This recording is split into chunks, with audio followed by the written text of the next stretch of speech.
করো তুমি? টিকটক করি। এই লেখাপড়া করো না?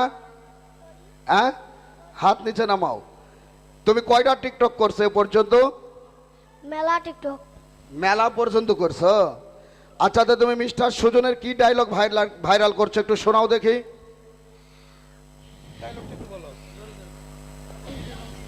টিকিটের রং টিয়া, যেমন থেকে হারিয়ে গেছি পিয়া, উঠাও বাচ্চা নাইডা সাইরা। এই কথা কয়ে আমাদের সুজন মামা আমাদের পাড়ার লোকগুলাকে বুন্দির মাকলাবার ঢুকি দিয়ে কাছে, মামা খুশি তো? পেয়ে গেছেন জিক্সার মোটর সাইকেল। ছোট্ট বাচ্চা, টোন স্মরণ শক্তি খুবই ভালো। মঞ্জিল ছোট্ট বাচ্চাটিকে শুভেচ্ছা জানাবে, তারপর আমি প্রতিনিধি